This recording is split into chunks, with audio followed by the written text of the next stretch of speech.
Praise the Lord. प्रियो, वचन में जाएं इससे पहले हम कुछ बात को समझें कि आज परमेश्वर हमें हर दिन जो नया जिंदगी दे रहे हैं तो उसमें हम क्या कर रहे हैं। क्या सिर्फ दुनियादारी में जीकर खा पीकर कि कल तो मर जाना ही बोल के जी रहे हैं क्या? कभी हमने ये सोचे हैं कि ये जीवन के लिए परमेश्वर ने कितना बड़ा कीमत को चुकाए हैं? अगर हम संसार को छोड़कर उससे अपने दिल दिमाग को थोड़ा हटाकर या अपने स्मरण शक्ति को थोड़ा कैलवरी की तरफ लाएं तो उस समय हम समझ सकते हैं कि प्रभु यीशु मसीह ने कितने दुखों को उठाए ताकि ये जीवन पूरी रीति से सही हो जाए, पवित्र हो जाए। अगर हम ये सोचते हैं कि खाओ पियो कल तो मर जाना है, तो वचन कहता है कि अगर शरीर की रीति पे जियोगे तो मरोगे। प्रियो, थोड़ा यहाँ पे हम ये सोचें कि ये जीवन को अगर हम ऐसे ही उड़ा रहे हैं, संसारिक बातों में, देह की अभिलाषाओं में वेस्ट कर रहे हैं, तो ये मत सोचिए कि हम तो कल मर ही जाएंगे या आज मर जाएंगे या 10 साल बाद या 50 साल बाद मर जाएंगे तो हम बच जाएंगे। कभी नहीं। ये विचार को बदलना पड़ेगा।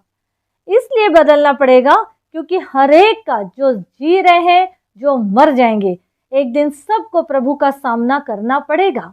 यहाँ पे थोड़ा समझे कि क्या करना है, अपने जीवन को किस तरह जीना है। वचन हर पल हमसे बात करता है।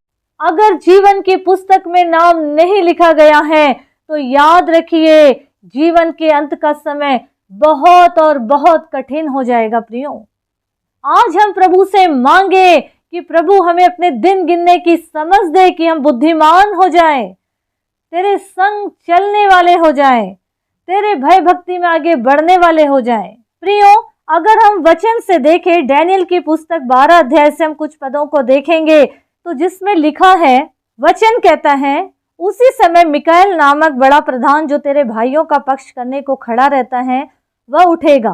तब ऐसे संकट का समय होगा जैसे किसी जाति के उत्पन्न होने के समय से लेकर अब तक कभी ना हुआ होगा। वचन क्या कह रहा है? परंतु उस समय तेरे लोगों में से जितनों के नाम परमेश्वर की पुस्तक में लिखे हुए हैं वे बच निकलेंगे। याद रखिए, जीवन की पुस्तक में जिसका नाम लिखा हुआ है वो बच निकलेंगे, यानी कि उस न्याय से बच जाएंगे। पर याद रखिए, आगे वचन कहता है, जो भूमि के नीचे सोए रहेंगे, यानी कि जो मर चुके हैं, उनमें से बहुत से लोग जाग उठेंगे। कितने तो सदा के जीवन के लिए और कितने अपनी नाम धराई और सदा तक अत्यंत घिनौने ठहरने के लिए। इसका मतलब ये हुआ, अगर हम कुछ भी करके मर जा रहे हैं, चाहे अच्छा करके चाहे बुरा करके, अगर ये सोच रहे हैं कि हम छुप जाएंगे तो ये कभी नहीं होगा। क्योंकि वचन क्या कह रहा है कि जाग उठेंगे हर एक। कितने तो सदा के जीवन के लिए, मतलब प्रभु के साथ राज करने के लिए, और कितने अपनी नाम धराई के लिए। नाम धराई मतलब बेइज्जत होने के लिए। जब न्याय होगा तो एक एक छुपी हुई पाप खोले जाएंगे।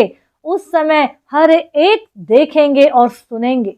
उस समय कहाँ मुंह छुपाएं, कहीं जगह नहीं मिलेगा, क्योंकि मौत तो हमारी हो चुकी होगी। उस समय मौत ही आखिरी ऑप्शन है, पर वो भी हो गई, उसके बाद ही न्याय हो रहा है। कहाँ छुपेंगे लोग?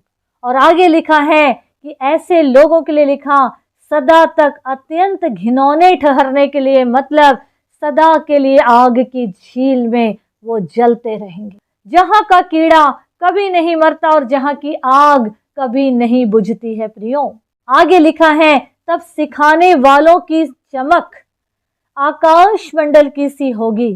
तो जो सिखाते हैं, जो लोगों को बचाने की कोशिश करते हैं, जो प्रभु के पास लाने की कोशिश करते हैं लोगों को जो भटके हैं, तो वचन कहता है ऐसों की जो चमक रहेगी विशाल होगी, आकाश मंडल की सी। और आगे वचन कहता है, और जो बहुतों को धर्मी बनाते हैं वे सर्वदा तारों के समान प्रकाशमान रहेंगे। प्रियो, यहाँ पे हमको ये समझना है, ये जीवन हमें एक मिला है। इस जीवन की कीमत को समझें, संसार की बातों को अलग करें, संसार को पीछे छोड़ें। जितना हुआ काफी हुआ, क्योंकि कुछ भी हासिल नहीं होना है। कितना भी हम ये जीवन को बचाने की कोशिश करें तो हम कभी नहीं बच सकते हैं, कहीं नहीं छुप सकते हैं। प्रभु के न्याय के सामने से हम कहीं नहीं जा सकते हैं। प्रियो, तो इसीलिए अपने जीवन पर कंट्रोल करें, अपने जीवन को संसार की बातों से अलग करते हुए अपने जीवन को प्रभु के साथ जोड़ें, प्रभु यीशु से लिपटे रहें, ताकि हमारा जीवन और हमारे जीवन से कई लोग, चाहे परिवार हो, चाहे हमारे रिश्ते नाते, हमारा हर एक पड़ोसी हो, हर एक साथ में जाए और प्रभु के राज में दाखिल हो सके, ताकि ये जीवन प्रभु के हर्ष का वजह बने और इस जीवन से प्रभु की महिमा हो, प्रभु का राज्य फैलता चला जाए। प्रभु यीशु मसीह इस वचन के द्वारा हर एक को आशीष दे। आमीन आमीन।